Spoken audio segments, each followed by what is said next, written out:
Dear students, this is first lecture on supply and elasticity of supply chapter. Welcome students in our channel to our classes. आज हम micro economics के एक और important topic और important chapter की बात करेंगे जो कि सप्लाई है। बेसिकली सप्लाई का ताल्लुक हम सब जानते हैं कि प्रोड्यूसर से होता है, क्योंकि सप्लाई को प्रोड्यूसर ही करता है। प्रोड्यूसर जितना भी प्रोडक्शन करता है उस प्रोडक्शन को हम आउटपुट के नाम से जानते हैं कि कितना आउटपुट रिलीज़ किया प्रोड्यूसर ने, अपने जो भी इनपुट्स लगाए उसने, रॉ मटेरियल वगैरह जो भी इनपुट्स लगे उसके, लैंड, लेबर, कैपिटल, एंटरप्रेन्योर, ये 4 फैक्टर ऑफ प्रोडक्शन कहलाते हैं। इन इनपुट्स को लगाकर जो भी आउटपुट आया, प्रोडक्शन जो भी हुआ, इसके 2 पार्ट हो जाते हैं फर्दर। एक पार्ट प्रोड्यूसर मार्केट में सप्लाई कर देता है, यानी कि मार्केट में अवेलेबल कर देता है सेल करने के लिए, और दूसरा पार्ट जिसको हम बोलते हैं स्टॉक, ये प्रोड्यूसर अपने पास रखता है, मतलब अपने पास सेव करके रखता है। क्यों रखता है अपने पास? ये कि अगर फ्यूचर में प्राइस बढ़ते हैं तो वो सप्लाई को बढ़ाकर ज़्यादा प्रॉफिट कमा सकता है। अगर वो सारे का सारा ही सप्लाई कर देगा, सपोज प्रोडक्शन उसका 100 जो है क्विंटल्स का है किसी पर्टिकुलर कमोडिटी का, अगर सारे का सारा ही सप्लाई कर देगा और बाद में पता चला प्राइस बढ़ गए उसके, तो उसके पास तो कोई ऑप्शन ही नहीं है कि अब वो फर्दर सप्लाई बढ़ाकर प्राइस बढ़ने का फ़ायदा उठा सके। इसलिए हर प्रोड्यूसर कुछ ना कुछ अपने पास स्टॉक मेंटेन करके रखता है। अगर मार्केट में प्राइस कम चल रहे हैं किसी पर्टिकुलर प्रोडक्ट के, जैसे कि फार्मर ने वीट को पैदा किया लेकिन उसको नज़र आ रहा है कि वीट के प्राइस अभी मार्केट के अंदर कम है, तो प्राइस कम है तो वो सप्लाई कम करेगा और स्टॉक को ज़्यादा रखेगा, स्टॉक बढ़ा कर रखेगा, चाहे वो कोल्ड स्टोर में रखे या जहाँ भी रखे, लेकिन उसको मेंटेन करेगा अपने पास। लेकिन अगर मार्केट के अंदर प्राइस ज़्यादा है, उसे लग रहा है कि मार्केट में फ़िलहाल प्राइस ज़्यादा है, करंट प्राइस जो है मार्केट पे वो ज़्यादा है, तो वो सप्लाई को बढ़ा देगा और स्टॉक को कम कर देगा। तो स्टॉक अगर आपके पास मेंटेन है तो मार्केट में प्राइस बढ़ने का आप फ़ायदा उठा सकते हैं। तो आज का जो हमारा चैप्टर है वो इसी सप्लाई के ऊपर है कि सप्लाई होता क्या है। तो बेसिकली ये कॉन्सेप्ट जो है अल्फ्रेड मार्शल का दिया हुआ है। अल्फ्रेड मार्शल ने कहा था कि supply is the quantity of a commodity which are produced by the producers in a market at a given market prices during a given period of time। कि एक पर्टिकुलर पीरियड में जो भी सामान प्रोड्यूसर सप्लाई कर देता है market में, बिकने के लिए अवेलेबल करा देता है किसी पर्टिकुलर प्राइस पर, उसी को सप्लाई बोलते हैं। जितना प्रोडक्शन हुआ सारे का सारा सप्लाई नहीं होता, मैंने अभी आपको बताया कि कुछ स्टॉक में भी रखा जाता है।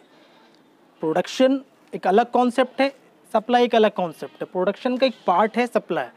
ज़रूरी नहीं है कि प्रोड्यूसर ने जितना प्रोड्यूस किया हो सारे का सारा ही वो सप्लाई कर दे। सप्लाई सिर्फ वो क्वांटिटी है जो किसी भी एक पर्टिकुलर प्राइस पे मार्केट में बिकने के लिए प्रोड्यूसर ने अवेलेबल करा दी।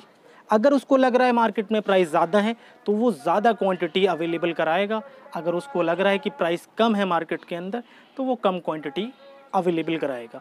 तो बेसिकली सप्लाई एक वो क्वान्टिटी है जो प्रोड्यूसर अवेलेबल कराता है मार्केट में बिकने के लिए किसी भी पर्टिकुलर प्राइस पर किसी भी वक्त में। अब हम बात करते हैं कि सप्लाई जिन चीज़ों पर डिपेंड है वो कौन कौन से हैं, जिसको हम डिटर्मिनेंट्स के नाम से जानते हैं। कि डिटर्मिनेंट्स क्या हैं सप्लाई के, कि मार्केट में जो सप्लाई है ये घटती भी रहती है, बढ़ती भी रहती है। कभी बहुत ज़्यादा सप्लाई हो जाती है, कई मार्केट में चीज़ों की सप्लाई कम रहती है।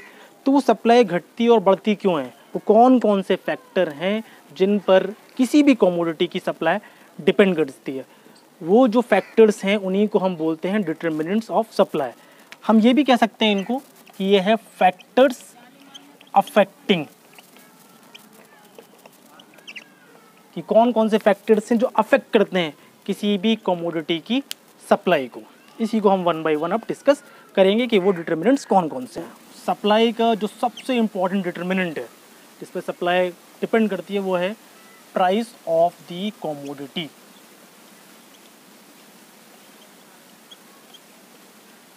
Price of the commodity is one of the important determinants of supply. सबसे इम्पॉर्टेंट डिटर्मिनेंट जो है वो प्राइस ऑफ द कमोडिटी ही है।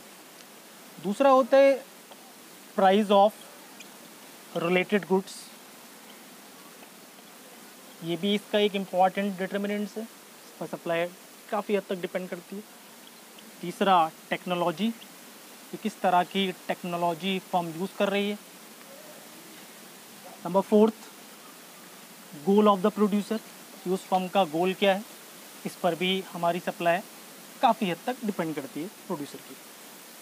उसके अलावा फ्यूचर एक्सपेक्टेशन प्रोड्यूसर की क्या है, प्रोड्यूसर क्या सोचता है फ्यूचर के बारे में, प्राइजेस के से रिलेटेड, उस पर भी हमारी सप्लाई डिपेंड करती है। नंबर 6, मार्केट के अंदर कितनी फर्म्स हैं, इस पर भी सप्लाई डिपेंड करती है, ज़्यादा है या कम है मार्केट में फर्म्स या producer. Price of factor inputs, यानी कि रॉ मटेरियल के प्राइस डिसाइड करते हैं सप्लाई की ज़्यादा होगी या कम होगी। और नंबर 8, सीज़न। ये 8 डिटर्मिनेंट्स हैं जिन पर काफ़ी हद तक हमारी सप्लाई डिपेंड करती है। अब इन्हीं 8 फैक्टर्स को हम वन बाय वन डिस्कस करेंगे। पहला जो हमारा डिटर्मिनेंट है वो है price of the commodity. Basically price of the commodity में और क्वांटिटी सप्लाई में डायरेक्ट रिलेशनशिप होता है। डायरेक्ट रिलेशनशिप का मतलब है कि नॉर्मली जब जब कमोडिटी के प्राइस बढ़ेंगे प्रोड्यूसर सप्लाई को बढ़ाने की कोशिश करेगा क्योंकि उसका प्रॉफिट मार्जिन बढ़ रहा है। फॉर एग्जांपल ये मार्कर, सपोज इसकी मार्केट में प्राइस 10 जब थी तो प्रोड्यूसर 100 यूनिट सप्लाई कर रहा था, लेकिन जब प्राइस इसके 10 से बढ़कर 12 हो गए तो प्रोड्यूसर ने इसकी सप्लाई को 120 यूनिट्स कर दिया, यानी कि प्राइस के बढ़ने से सप्लाई को प्रोड्यूसर ने बढ़ा दिया। इसी तरह जब प्राइस घट जाते हैं, ये चीज़ के प्राइस जब गिर जाते हैं तो प्राइस के गिरने से प्रोड्यूसर सप्लाई को भी कम करने की कोशिश करता है, क्योंकि प्राइस के गिरने से उसका प्रॉफिट मार्जिन भी कम हुआ, तो वो सोचता है कि अभी सप्लाई नहीं कर रहा, बाद में सप्लाई कर दूंगा। जैसा कि मैंने बताया कि पूरा सप्लाई नहीं करता, स्टॉक रखता है। तो जब प्राइस कम हो रहे होंगे तो वो क्या करेगा, सप्लाई कम कर देगा, स्टॉक बढ़ा देगा कि अभी नहीं बेच रहा, बाद में बेचूंगा जब प्राइस बढ़ेंगे। उसको हम इस तरह समझ सकते हैं कि जैसे कि प्राइस 10 जब थे इस मार्कर के तो प्रोड्यूसर सप्लाई कर रहा था 100 यूनिट्स, लेकिन जब प्राइस इस मार्कर के घटकर 8 रुपये हो गए तो उसने सप्लाई को भी घटा दिया, 80 यूनिट्स कर दिया। तो इसलिए हम कह सकते हैं कि प्राइस ऑफ द कमोडिटी में और सप्लाई या क्वांटिटी सप्लाई में डायरेक्ट रिलेशनशिप होता है, डायरेक्ट रिलेशनशिप, जिसको हम कहते हैं पॉजिटिव रिलेशनशिप, यानी कि एक चीज़ बढ़ेगी तो दूसरा भी बढ़ेगा। जैसे कि हमने देखा प्राइस बढ़े तो सप्लाई भी बढ़ी, प्राइस घटे तो सप्लाई भी घटी। इसलिए हम कहते हैं कि प्राइस ऑफ द कमोडिटी एक बहुत इंपॉर्टेंट रोल प्ले करता है मार्केट में चीज़ों की सप्लाई को बढ़ाने में और घटाने में। जब प्रोड्यूसर को लगता है कि इस पर्टिकुलर चीज़ की प्राइस मार्केट में बढ़ रही है तो वो उसी के प्रोडक्शन को ज़्यादा करने की कोशिश करता है और उसी की सप्लाई को बढ़ाने की कोशिश करता है। और जब मार्केट में उसको लगता है कि इस पर्टिकुलर कमोडिटी के प्राइस गिर रहे हैं तो उसके प्रोडक्शन को भी घटा देता है और मार्केट में उसकी सप्लाई को भी वो कम कर देता है। ओके, दूसरा इंपॉर्टेंट डिटर्मिनेंट जो है वो है प्राइस ऑफ रिलेटेड गुड्स, जिस पर भी प्रोड्यूसर की सप्लाई काफ़ी हद तक डिपेंड करती है। रिलेटेड गुड्स क्या होते हैं? जिनका आपस में ताल्लुक हो, इनके नाम से पता चल रहा है रिलेटेड, जिनका आपस में ताल्लुक हो कि एक ही टेक्नोलॉजी से वो दोनों गुड्स प्रोड्यूस किए जा सकते हैं। जैसे कि फार्मर की अगर बात करें तो उसके लिए वीट और राइस ये दोनों रिलेटेड गुड्स हैं, क्योंकि फार्मर इन दोनों में एक ही पर्टिकुलर टेक्नोलॉजी के साथ दोनों को प्रोड्यूस कर सकता है। अब रिलेटेड गुड्स किस तरह से मार्केट में सप्लाई को अफेक्ट करते हैं कि सपोज करो कि कोई फार्मर जो है वीट पैदा करता है और वीट की जब प्राइस मार्केट में सपोज 10 रुपीज़ पर केजी थे तो उस टाइम मार्केट में वो वीट की सप्लाई कर रहा था 100 केजी। ये सप्लाई थी एक पर्टिकुलर प्राइस पर। इसका रिलेटेड गुड जो है राइस है। राइस के प्राइस सपोज 50 थे और प्रोड्यूसर इसकी सप्लाई उस टाइम कर रहा था सपोज 200 केजी। बाद में सपोज जो प्राइस हैं वीट के वो बढ़कर हो गए 12 और जो प्राइस हैं राइस के वो बढ़कर हो गए 100। अब यहाँ पर जो फार्मर है उसको नज़र आया कि भाई प्राइस जो बढ़े हैं वीट के तो कम बढ़े हैं, सिर्फ 2 ही रुपये का इंक्रीज़ हुआ है 20% अगर परसेंटेज में देखें, और यहाँ राइस के प्राइस 50 से 100 हो गए, यानी कि जस्ट डबल हो गए, 100% का इंक्रीज़ हो गया। तो यहाँ पर राइस के प्राइस बढ़ने से प्रोड्यूसर सोचेगा कि वीट को बनाने में ज़्यादा फ़ायदा नहीं है, राइस को बनाने में ज़्यादा फ़ायदा है। तो वो क्या करेगा, वीट की सप्लाई को कम कर देगा कि भाई वीट के ज़्यादा प्राइस नहीं बढ़ रहे हैं तो वीट की सप्लाई कम कर देगा जो अपने इनपुट्स, जो अपनी मेहनत, जो अपना पैसा वो वीट को पैदा करने पे लगा रहा था, वो वीट को पैदा करने पे नहीं लगाएगा, वो अब किस पे लगाएगा, वो राइस को पैदा करने पर लगाएगा, क्योंकि राइस के प्राइस ज़्यादा बढ़ रहे हैं, उस पर उसको ज़्यादा प्रॉफिट मिलने के चांसेस हैं। तो यहाँ पर राइस के प्राइस की वजह से इसकी सप्लाई घट गई। हालांकि सप्लाई बढ़नी चाहिए थी, 10 से 12 हुए प्राइस, तो 100 से कम 120 तो होना चाहिए था। लॉ ऑफ सप्लाई तो यही कहता है। लेकिन यहाँ पर राइस ने इसका खेल बिगाड़ा। राइस के प्राइस बढ़ने से प्रोड्यूसर ने इसकी सप्लाई को कम कर दिया। उसने कहा इसकी सप्लाई ज़्यादा नहीं करूँगा मैं, क्योंकि इस पर ज़्यादा प्रॉफिट नहीं मिल रहा, इस पर ज़्यादा मिल रहा है, इसलिए उसने इसकी सप्लाई को बढ़ा दिया। तो यहाँ पर प्राइस ऑफ रिलेटेड गुड्स की वजह से भी सप्लाई को हम घटाव बढ़ा सकते हैं। इसके अलावा हम दूसरा एग्जाम्पल ले सकते हैं, जैसे कि पेंसिल का एग्जाम्पल लेते हैं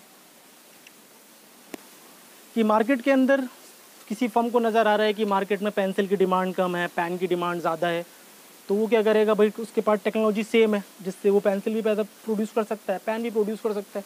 लेकिन उसको नज़र आ रहा है कि मार्केट में जो है पेन के प्राइसेस ज़्यादा हो रहे हैं, क्योंकि मार्केट के अंदर पेन की डिमांड ज़्यादा है। तो डिमांड अगर मार्केट के अंदर पेन की ज़्यादा है तो वो पेंसिल को ज़्यादा नहीं बनाएगा, पेंसिल का प्रोडक्शन कम कर देगा, पेंसिल की सप्लाई को कम कर देगा, क्योंकि उसे नज़र आ रहा है कि पेन की सप्लाई ज़्यादा करनी है, क्योंकि पेन के प्राइस मार्केट में ज़्यादा हो रहे हैं, पेन की डिमांड ज़्यादा है। उसके अलावा एक एग्जांपल हम इसका और भी ले सकते हैं कि स्मार्टफोन और कीपैड फ़ोन की अगर बात करें,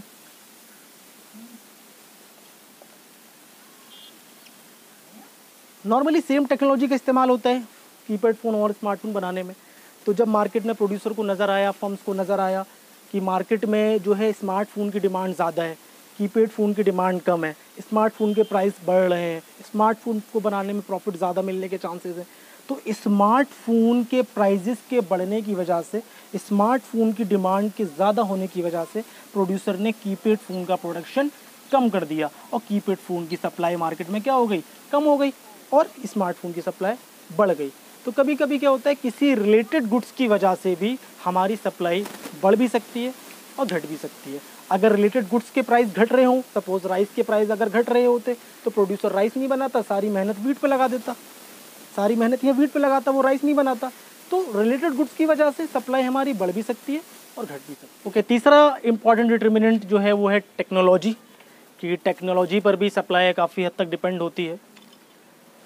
अगर कोई कंट्री है जो टेक्नोलॉजी को बहुत ज़्यादा इम्प्रूव्ड यूज़ करती है, इम्प्रूव टेक्नोलॉजी यानी कि लेटेस्ट टेक्नोलॉजी, मॉडर्न टेक्नोलॉजी, अगर कोई कंट्री बहुत improve, latest, modern, advance technology का इस्तेमाल कर रही है, तो क्या होगा, उसकी कॉस्ट ऑफ प्रोडक्शन कम हो जाएगी। अच्छी अच्छी मशीनरी है उसके पास, एक मशीन की कैपेसिटी है 1 घंटे में वो सपोज़ 100 यूनिट्स बना देती है। सपोज़ कोई मशीन है जो 1 घंटे के अंदर 100 यूनिट्स बना देती है। तो अगर आप एडवांस टेक्नोलॉजी का इस्तेमाल करेंगे तो कम वक्त में आप ज़्यादा का प्रोडक्शन कम कर सकते हैं। तो कम वक्त में आप ज़्यादा का जब प्रोडक्शन करेंगे तो आपका क्या होगा, कॉस्ट ऑफ प्रोडक्शन कम हो जाएगा, कॉस्ट ऑफ प्रोडक्शन कम हो जाएगा। सपोज करो कि एक पुरानी मशीनरी आपने ली, एक पुरानी मशीन है, ओल्ड मशीन है, वो 1 घंटे के अंदर बनाती है 10 यूनिट्स, और दूसरी जो मशीन है एडवांस मशीन है, लेटेस्ट मशीन है, वो 1 घंटे के अंदर बनाती है सपोज 50 यूनिट्स। तो क्या हुआ कि अगर आप लेटेस्ट टेक्नोलॉजी का इस्तेमाल कर रहे हैं तो कम वक्त में आप ज़्यादा माल बना रहे हैं, पुरानी टेक्नोलॉजी इस्तेमाल कर रहे हैं तो कम वक्त में आप ज़्यादा वक्त लग रहा है आपको और माल भी आपका कम बन रहा है। तो ओवरऑल कहने का मतलब ये है कि अगर कोई कंट्री एडवांस टेक्नोलॉजी का इस्तेमाल करता है, मॉडर्न टेक्नोलॉजी का इस्तेमाल करता है, तो कम वक्त में वो ज़्यादा सामान बना सकता है, जिससे कि क्या होगा, कॉस्ट ऑफ प्रोडक्शन कम हो जाएगी, लागत कम हो जाएगी। लागत कि जब चीज़ें बड़े लेवल पे तैयार की जाती हैं तो उनकी कॉस्ट ऑफ प्रोडक्शन कम हो जाती है। जब कॉस्ट ऑफ प्रोडक्शन कम हो जाएगी तो प्रोड्यूसर की कैपेसिटी बढ़ जाएगी, प्रोड्यूसर की कैपेसिटी बढ़ जाएगी। अब वो और ज़्यादा सामान बना सकते हैं, तो और ज़्यादा सामान बनाएगा तो ऑटोमेटिकली सप्लाई भी बढ़ जाएगी। चाइना की चीज़ें सस्ती क्यों होती हैं, उसका एग्जांपल यही है कि चाइना चीज़ों का प्रोडक्शन लार्ज लेवल पे करता है, एडवांस टेक्नोलॉजी का इस्तेमाल करता है और बहुत बड़े लेवल पे चीज़ों को बनाता है। तो उससे क्या होता है, जब हम बहुत ज़्यादा क्वांटिटी किसी चीज़ की बनाते हैं, लार्ज लेवल पे हम प्रोडक्शन करते हैं, तो कॉस्ट ऑफ प्रोडक्शन हमारी कम हो जाती है। इसलिए ओवरऑल सप्लाई को हम बढ़ा सकते हैं। लेकिन अगर कोई country backward technology, old technology का इस्तेमाल कर रहे हैं, ओल्ड बैकवर्ड, जैसे कि डेवलपिंग कंट्रीज़ में होता है पुरानी टेक्नोलॉजी या बैकवर्ड टेक्नोलॉजी का इस्तेमाल होता है। तो अगर आप पुरानी टेक्नोलॉजी का इस्तेमाल कर रहे हैं, पुरानी मशीनरी का इस्तेमाल कर रहे हैं, तो जाहिर सी बात है उसमें फॉल्ट भी आएगा, बार बार आपको उसकी सर्विस करानी पड़ेगी, बार बार मशीन काम करते करते रुक जाएगी, तो ये सारी प्रॉब्लम्स आएंगी आपको। तो ओवरऑल क्या होगा, पुरानी मशीनरी का यूज़ करके आपका टाइम भी ज़्यादा खर्च होगा और प्रोडक्शन भी आपका ज़्यादा नहीं हो सकता। प्रोडक्शन ज़्यादा नहीं होगा तो ओवरऑल पुरानी टेक्नोलॉजी की वजह से आपकी कॉस्ट ऑफ प्रोडक्शन बढ़ जाएगी, आपको ज़्यादा कॉस्ट पे करनी पड़ेगी कम सामान की। पूरे दिन लेबर ने काम किया, पुरानी मशीनरी थी, लेबर आया, लाइट चली गई, मशीन ख़राब हो गई, अब लेबर बैठा हुआ है, लेबर दिन भर के 500 रुपये लेके चला गया और दिन भर में उसने सिर्फ आज 2 यूनिट्स बनाए क्योंकि मशीन ख़राब हो गई थी, तो 1 यूनिट 250 रुपये का पड़ा। वही लेबर अगर लेटेस्ट मशीनों पर काम कर रहा है तो दिन भर के वही 500 रुपये ले रहा है, लेकिन क्योंकि लेटेस्ट मशीनों पर काम कर रहा है तो एक दिन में उसने 100 यूनिट्स बना दिए, 1 यूनिट 5 रुपये का पड़ा आपको। तो ओवरऑल कहने का मतलब ये है कि इम्प्रूव टेक्नोलॉजी का इस्तेमाल करके आप जो है प्रोडक्शन को बढ़ा सकते हैं। नेक्स्ट है goal of the producer. Producer की सप्लाई उसके टारगेट पर, उसके एम पर भी डिपेंड होती है। नॉर्मली प्रोड्यूसर जो होता है वो 2 तरह का गोल फॉलो करता है। या तो उसका गोल ये होगा कि प्रॉफिट को मुझे मैक्सिमाइज़ करना है, कि मुझे अपने प्रॉफिट बढ़ाने पर ही काम करना है, स्टार्टिंग से मैं लेके चला कि मुझे प्रॉफिट ही ज़्यादा करना है। दूसरा उसका मकसद ये हो सकता है कि मुझे सेल्स बढ़ाना है, सेल्स मैक्सिमाइजेशन, कि दुकानदारी स्टार्ट हो जाए पहले, प्रॉफिट को हम बाद में देखेंगे। नॉर्मली क्या होता है, जब कोई नई फर्म मार्केट में एंटर करती है तो उसका टारगेट जो होता है, गोल जो होता है, वो प्रॉफिट के साथ साथ सेल्स मैक्सिमाइजेशन होता है, कि मुझे इस टाइम क्या करना है, सेल को बढ़ाना है। जैसे कि मार्केट में किसी ने नई नई दुकान खोली तो उसका टारगेट इस टाइम प्रॉफिट मैक्सिमाइज़ करना नहीं है, सेल्स को मैक्सिमाइज़ करना है, कि एक बार मेरी दुकानदारी स्टार्ट हो जाए, मेरी सेल होना स्टार्ट हो जाए, कस्टमर मेरे बन जाएं, लोग मुझसे सामान लेना स्टार्ट कर दें, तो वो क्या करेगा, मार्केट प्राइस से थोड़ा सा कम प्राइस पर भी देने को तैयार हो जाएगा कि एक बार मेरी सेल तैयार हो जाए। जब उसकी दुकान वेल इस्टेब्लिश्ड हो जाएगी फिर क्या करेगा, फिर वो प्राइस के साथ कंपेयर, मतलब किसी भी तरह की कोई बार्गेनिंग करने की कोशिश नहीं करेगा और उसका टारगेट अब प्रॉफिट मैक्सिमाइजेशन करना होगा। हम जियो का एग्जांपल ले सकते हैं कि जियो जब मार्केट में आया था तो उसने फ्री में सिम सबको बांटे थे। क्यों? क्योंकि उस टाइम उसका टारगेट प्रॉफिट मैक्सिमाइज़ करना नहीं था बल्कि सेल को मैक्सिमाइज़ करना था, कि सबके हाथों में सिम पहुंचा दी उसने, किसी तरह के कोई प्राइस नहीं लिया। लेकिन बाद में क्या हुआ, बाद में उसने हमसे प्राइम मेंबरशिप भी ली और जो रिचार्ज के जो नॉर्मल मार्केट में प्राइस चल रहे थे वो भी हमसे लिए, यानी कि उसका टारगेट अब क्या हो गया, प्रॉफिट मैक्सिमाइज़ करना हो गया। इसके अलावा आपने देखा होगा जो वेजिटेबल वेंडर होते हैं, अगर आप सुबह ही सुबह सब्ज़ी लेने जाएँ मार्केट के अंदर तो सुबह सुबह अगर आप उनसे बार्गेनिंग करने की कोशिश करेंगे तो वो आपसे बार्गेनिंग नहीं करेंगे, वो प्राइस कम नहीं करेंगे, क्योंकि उनका टारगेट इस टाइम क्या है, प्रॉफिट कमाना टारगेट है। सेल तो हो जाएगी, पूरा दिन पड़ा है, अभी सब्ज़ी बेचने वाला सोचेगा अभी मेरे पास पूरा दिन पड़ा है, मैं आराम से अपनी पूरी सब्ज़ी बेचूंगा, तो सुबह वो आपको प्राइस कम करने की, प्राइस आप कम नहीं करेगा। लेकिन शाम होते होते अगर आप 6 बजे के आसपास उससे सब्ज़ी लेने जाएँ तो उस टाइम क्या होगा, उस टाइम वो सेल मैक्सिमाइजेशन वाला गोल फॉलो करेगा। वो कहेगा ठीक है भाई सब ले जाओ, इतने प्राइस पे सब ले जाओ। क्यों? क्योंकि अब वो जानता है कि अब अगर नहीं बेचा मैंने तो फिर कल के दिन तक ये सब चीज़ें ख़राब हो सकती हैं, क्योंकि ये पेरिशेबल गुड्स हैं। तो शाम होते होते उसका टारगेट क्या हो गया, चेंज हो गया। सुबह जो बार्गेनिंग करने को तैयार नहीं था, सोच रहा था कि प्रॉफिट कमाना है, शाम आते आते वो सोच रहा है कि इसी तरह से अब ये बिक जाए। सेल्स मैक्सिमाइजेशन उसका गोल बन गया। तो ओवरऑल अब इसको हम लिंक करते हैं सप्लाई से, कि सप्लाई से किस तरह का लिंक है। बेसिकली अगर किसी फर्म का टारगेट सेल को मैक्सिमाइज करना है तो प्राइस थोड़े कम पर भी वो सप्लाई करने को तैयार हो जाएगा।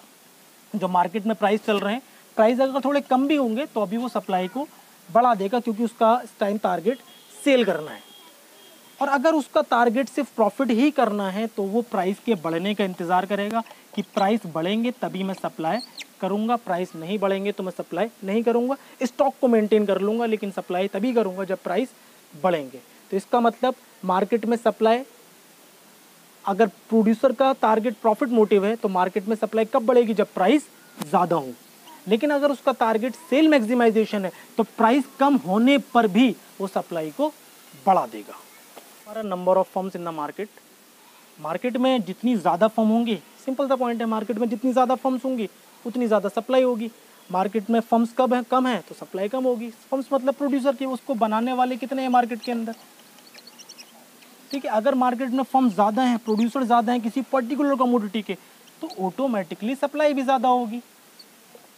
डायरेक्ट रिलेशनशिप है यहाँ पर सिंपल, कि अगर किसी चीज़ के सपोज इस मार्कर को बनाने वाली मार्केट में सिर्फ एक ही फर्म है तो इस मार्कर की सप्लाई कम होगी, क्योंकि एक फर्म कितना बना लेगी।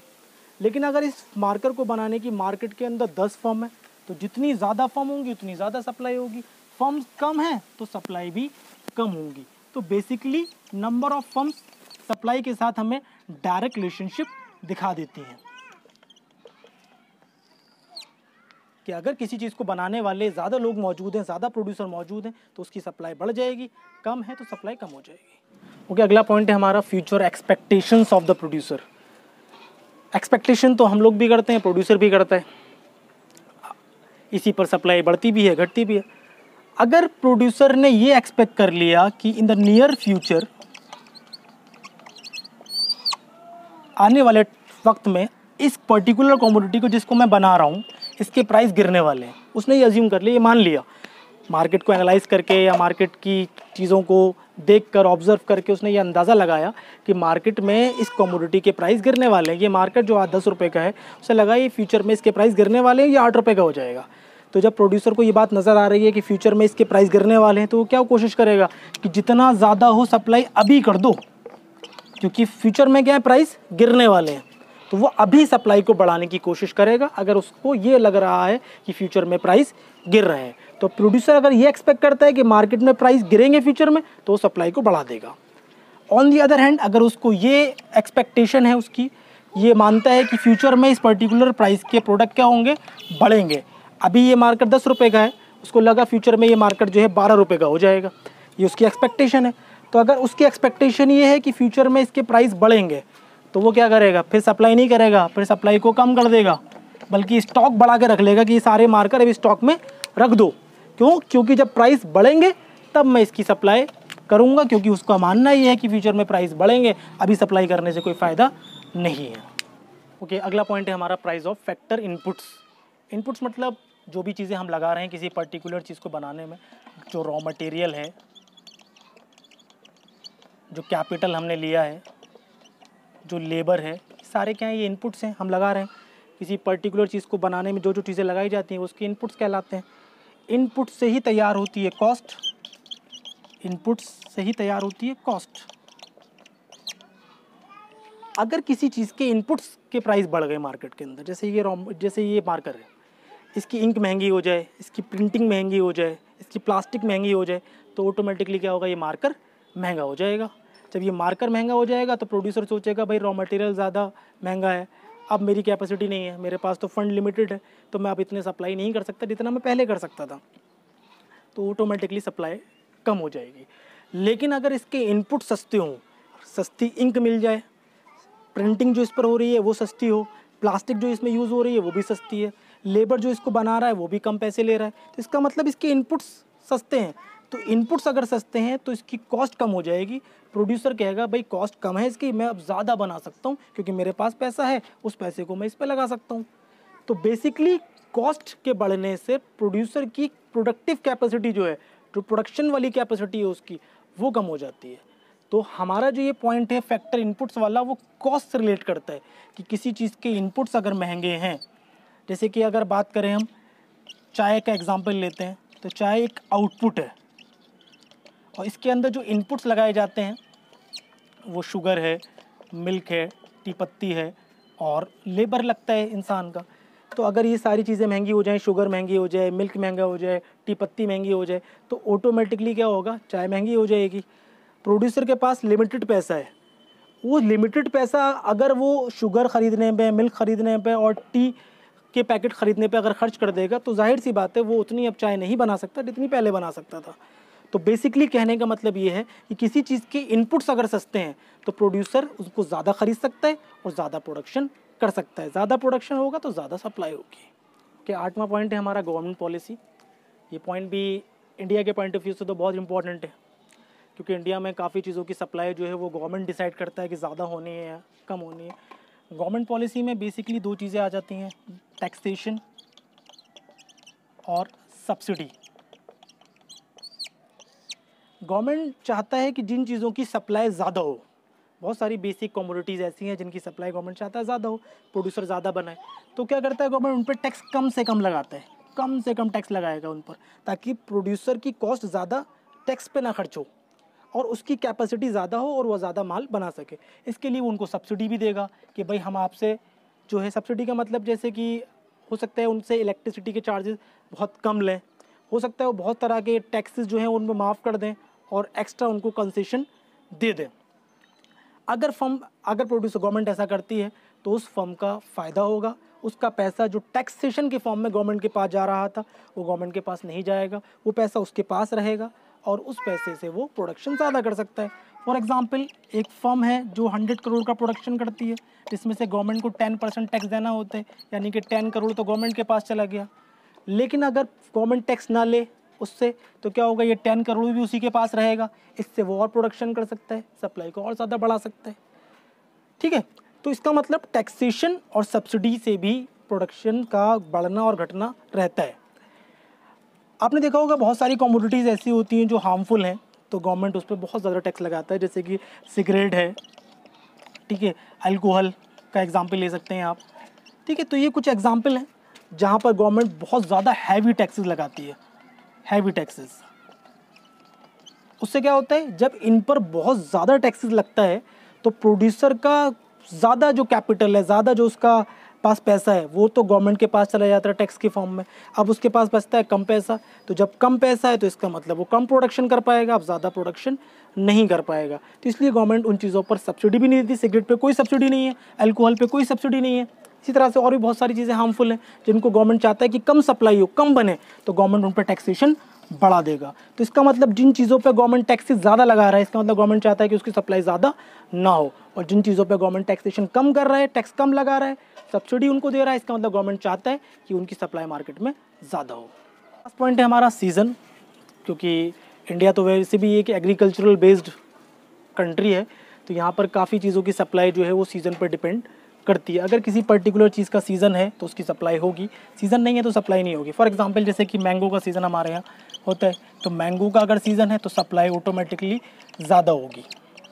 ठीक है, उस टाइम प्राइस मैटर नहीं करेगा। अगर प्राइस मैंगो के गिर भी रहे होंगे तो अभी मार्केट में सप्लाई बढ़ेगी, क्योंकि इसको स्टोर करके नहीं रखा जा सकता, पेरिशेबल गुड है हमारे यहाँ, इसको स्टोर करके नहीं रखा जा सकता, प्राइस गिरने पर भी सप्लाई बढ़ रही है। और जब ऑफ सीज़न हो जाता है, जब मैंगो का सीज़न ना हो, तो मैंगो का सीज़न नहीं है।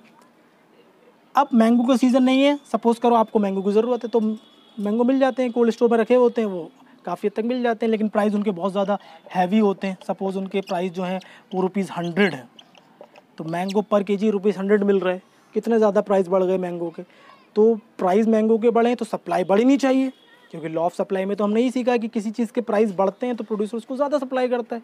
लेकिन यहाँ मैंगो के प्राइस ₹100 पर केजी हैं, उसके बावजूद मैंगो की सप्लाई को बढ़ाया नहीं जा सकता, क्योंकि मैंगो की सप्लाई डिपेंड है सीज़न के ऊपर, नेचर के ऊपर। ठीक है, तो इसको हम बढ़ा नहीं सकते। इसलिए हम यहाँ पर कह सकते हैं कि बहुत सारी चीज़ें जो हैं वो नेचर पे बेस करती हैं। जब उनका सीज़न होता है तभी उनको सप्लाई हो सकती है, प्राइस घटने या बढ़ने से उनकी सप्लाई को कोई फ़र्क नहीं पड़ता। ठीक है, तो ओवरऑल ये थे सारे डिटर्मिनेंट्स सप्लाई के। नेक्स्ट वीडियो में हम एक नेक्स्ट टॉपिक देखेंगे।